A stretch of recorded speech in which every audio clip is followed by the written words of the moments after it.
A very good afternoon, dear students. Today, due to official meeting during your class hours, I am recording on my own and I'll upload your material. I'm uploading now. Okay.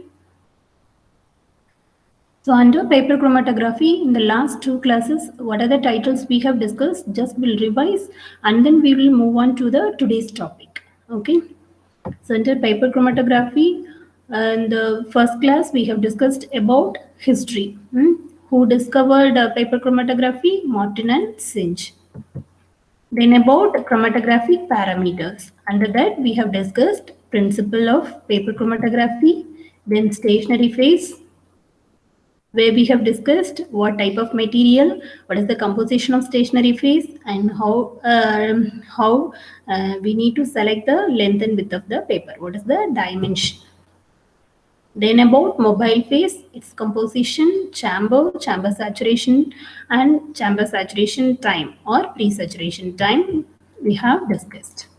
Then about application of sample, what is the concentration of sample and what application device is used to place the sample and how markings should be carried out over the stationary phase we have discussed.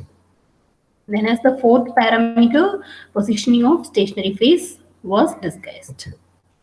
Then about development time and drying process under each step during spotting the sample, then after development, then during deduction. These three types of drying process we have discussed. Then about deduction.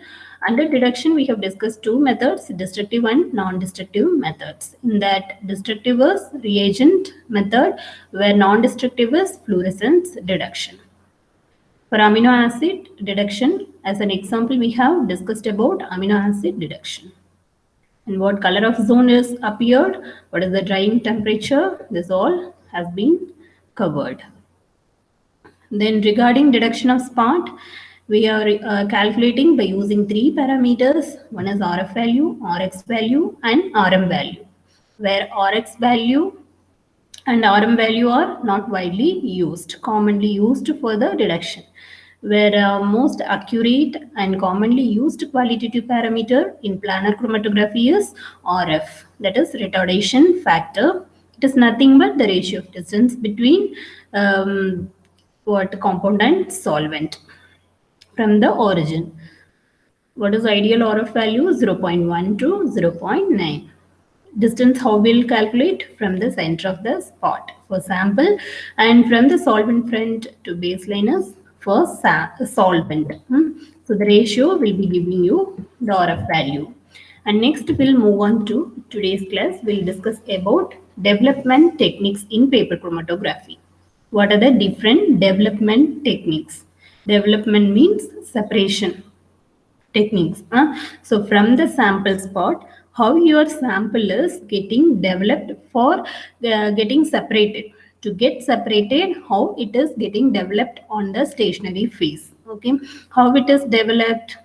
Either against, it is the concept behind development. Development is the term used for separation of sample in the stationary phase. Okay, so in paper chromatography, we are using paper as stationary phase, where your sample is getting separated over the stationary phase paper along with the mobile phase. So sample will be soluble and movable along with mobile phase based on its a retarding force and based on partition coefficient action, based on distribution, it will be getting retarded or separated from other samples and retained over the paper. Okay, and it is called as the time taken for this development is called as development time, and there are different techniques for development. Those we are going to discuss now. Okay, what are the different development techniques? There are four techniques: ascending development, descending development, radial development, and two-dimensional development. Ascending means against gravitational force development occurs. Observe the picture. In the first picture, there is a baseline where you have spotted the sample leaving equal distance. right?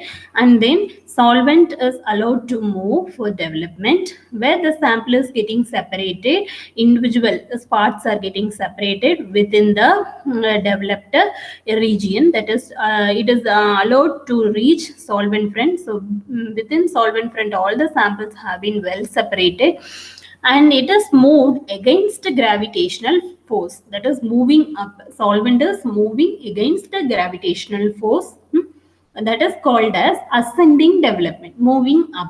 So solvent is moving up and taking the sample for separation in this process. So that type of technique is ascending development technique. Okay. Taking ascending development technique as example only, we have discussed all this parameters, right? So most commonly used technique in paper chromatography is ascending development technique. Okay. Let's move on to the second one, that is descending technique. Descending development. Descending means moving down. Solvent will be moving down.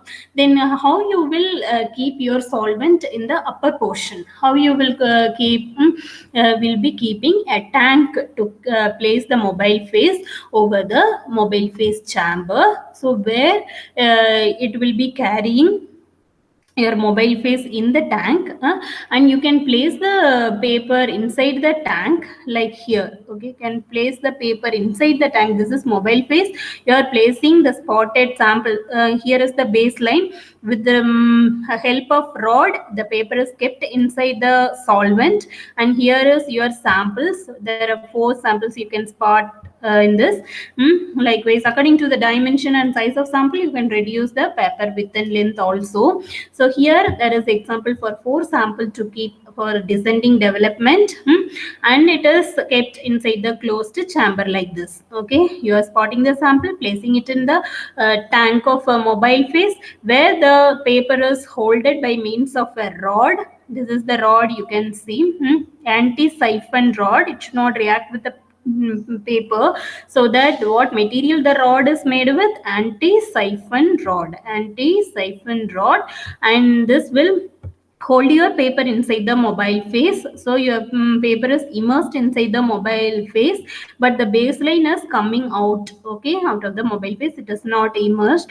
Whatever principle we have discussed, that is why baseline should be above the mobile phase baseline. Why means mobile phase layer, it should be above mobile phase layer. Either you can leave 0.5 or 1 centimeter above the mobile phase chamber, and then you can mark the spots, and then it is allowed. So mobile phase will be carried at the top of the paper, and it will be started moving downwards. Okay, you are holding the paper like this, and there is a serrated edge to allow solvent to flow uniformly of the paper. To allow solvent uniformly, yes, serrated edge is made. Okay, so the paper suspended in trough. Trough means a closed chamber. It is here it is empty where solvent is in the top portion. Okay, and it is allowed to run. You can allow 3/4 of the distance like ascending technique. Okay, and then mark the solvent front. You can calculate the RF value. What is the advantage of descending technique over ascending is we can allow more distance of sample to travel.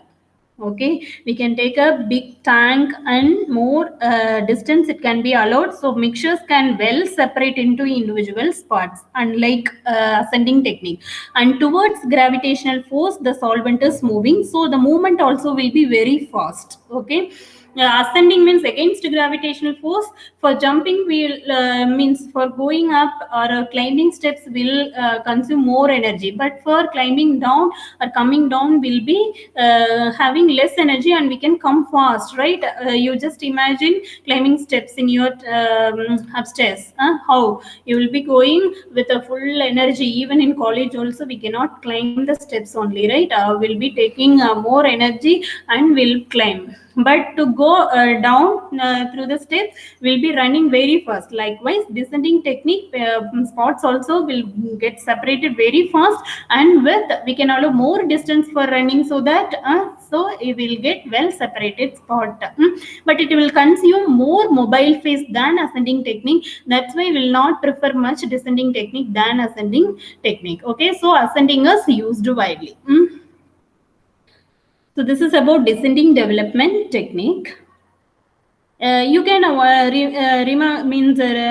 remember one more example for separation of compound from mixture into individual compound. Like you all are, we should have gone traveled in vehicles, right, in road. If you're using any means of transport, mainly road transport, if you're all the vehicles will gather at a signal. If at crossing point, level crossing, all the vehicles will gather at that. So once the signal is released, every vehicle will start moving, right? But none of the vehicle goes with the same speed, right? According to the vehicle nature and according to the person driving and according to the load of the vehicle, everything, the speed will be either increased or decreased. But after a few distance, you can few seconds, a few distance, if you observe, all the vehicles should have been splitted and will be moving one by one. Likewise, you think their road is stationary phase, your vehicle is mobile phase, the person who are traveling is like sample. Okay, you are getting separated according to your sample size and the nature of driving. If you are well concentrated in driving, or if you are very fast, good in driving, you will be going very fast. If you have learnt only driving now and you are going with much load in the vehicle, then you will be moving slowly and you will stay in the road for long time to travel or to reach the particular place. The reaching place may be of solvent front, you can think. So to reach solvent front, how long you are taking is known as development time, that is separation time. So development time. Likewise, your samples will be like a road, you can think as stationary phase, your mobile phase will be of your vehicle, you are the samples, the person who are driving will be like sample. You will get separated to the on the stationary phase according to your nature. What nature here? Sample nature, either adsorption or partition. Here is partition coefficient nature, it will get separated. So this is the main example you can take and you can easily understand the chromatographic concept. Okay, since it is planar chromatography, you can think the road transport is the well means understandable example for planar chromatography. Either paper you can use or you can use thin layer chromatography. Either tar road you can travel or in cement road also you can travel, or in normal roads will be available now without tar or cement, like a soil type of road, there also you can travel. So that is the various stationary phase you will find, but vehicle will be same according to the sophistication or modernized nature of chromatography. The stationary phase also will be varying with the either expensive or cheapest one. Okay, so this is regarding descending development technique. And about your paper chromatographic separation, but mode of transport is varying, either ascending or descending or radial. Either you will be climbing step by transport, means through vehicle, or you will be going down, like in the means you're if you're crossing bridge, you will be going up and coming down. For going up you will use more energy and you will drive slowly. For coming down you will not give acceleration only, it will automatically moving easily, right? Likewise, descending, the radial means in the horizontal surface, if you are going, that is radial development. Okay, and next development technique is two-dimensional, then we'll move on to radial technique. Two-dimensional chromatography, when it is used, means if the single spot is carrying, it is there are two runs you will be making, that's why it is called two-dimensional, where a single spot is having more number of mixtures, where it will be getting separated into four. You think that the single sample is having four different mixtures. Okay, so multiple mixtures, if you cannot separate all the spots individually within the prescribed 3/4 distance, then you can run the sample again in another direction. You can turn the paper at 90-degree angle, and you can allow it to run the second run, and it will get separated well. So you can calculate RF values also in well higher means separated manner. Okay, accurate RF value you can calculate for each sample. When this chromatography is preferred means when you have more mixtures in the sample. Okay, so this is called two-dimensional chromatography. One run is means at normal position it is run in ascending technique. Then another after drying the spots, after directing the spots, then again it is tilted to 90-degree angle. So the baseline is coming here. This is the first run position. This is the second run position, and again your solvent is allowed to run to get another solvent front. Here this is taken for RF value calculation in two-dimensional chromatography. Then about radial chromatography, movement occurs horizontally. Okay, by using a circular paper, it is called as radial chromatography, is otherwise called as circular paper chromatography. Here at the center will be keeping a wick to hold the paper inside the mobile phase chamber. Mobile phase chamber will be of petri dish we will be using. Okay, so this is the direction of solvent flow. It is, you can see, it is a circular paper is kept inside the வந்துட்டோம்ப்பா class முடிச்சுட்டு வந்துடுறேன். ஓகேங்களா, class ஆக்சுவலாக 3 to 4 இப்போவே நான் record பண்ணி அனுப்பிச்சிட்டு வந்துடுறேன். இப்போ ஸ்டார்ட் ஆயிடுச்சா? 11 o'clock தான் வந்துடுறேன். So we are discussing about radial paper chromatography. It is nothing but circular paper chromatography. Since we use the stationary phase paper in circular manner, it is called as circular paper chromatography, where we are going to spot the sample means we'll spot here. You are keeping wick here, no? So you will mark a small circle over that the sample is spotted. Like you are ascending and descending also, you can leave here for each sample. A specific distance you can leave, and you can mark and spot the sample here. Okay, and it is allowed to run horizontally. So the how solvent moves through the wick, solvent rises and it moves radially. Okay, it moves radially for the development. And how your spot appears like oval shape like this. If you will be spotting like this, you can divide the paper into according to your sample size. If 2 sample, you can divide the paper like 2 sides, or you can divide the paper on 4 sides for 4 sample. You can mark the sample here, and it will be running. This is the solvent front for circular development. 3/4 of the distance the solvent has been moved, and it is your sample distance where oval shaped spot you can observe. This is about radial development technique. It will take, actually comparing with ascending and descending, it will take more time for development, but the results will be very accurate comparing with other techniques. Okay, for radial paper chromatography. So what are the techniques we have discussed? Ascending, descending, radial, and two-dimensional chromatography.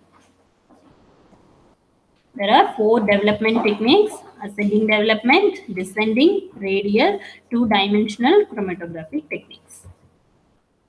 Next, we'll move on to the applications. Mostly all the concepts behind paper chromatography we have discussed. Now we'll move on to the general applications of paper chromatography. Among all the chromatographic methods, paper chromatography is an inexpensive, and rapid method that provides graphic and clear results. Okay, it is a easy method and rapid method, inexpensive method. Used as a qualitative method for identifying the components in a mixture. It is a qualitative method. Okay, already we have discussed in the first class itself about paper chromatography. For qualitative deduction, if you want to go with any separation technique, then you can choose paper chromatographic technique. Then third application is the separated spots on the finished and dried chromatogram can be cut out and redissolved to obtain a pure sample of component of the sample mixtures. So that indicates recovery of sample from the paper.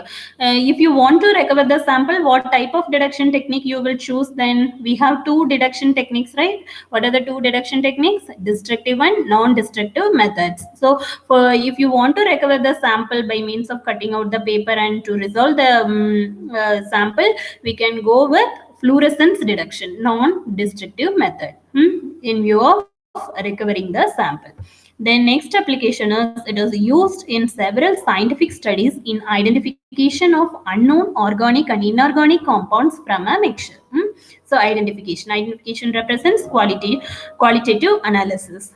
Then in forensic studies, paper chromatography is used in crime scene investigation and DNA and RNA sequencing along with other studies. Then paper chromatography is used as an analytical chemistry technique for identifying and separating colored mixtures like pigments.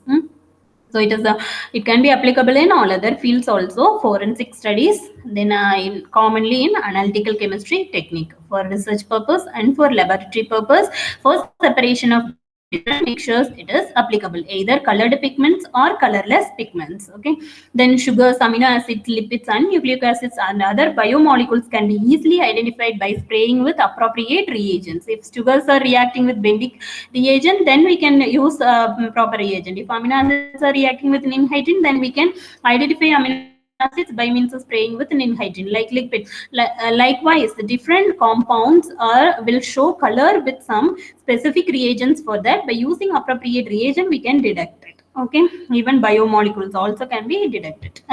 Then paper chromatography can be reproduced easily as long as the conditions are controlled and maintained.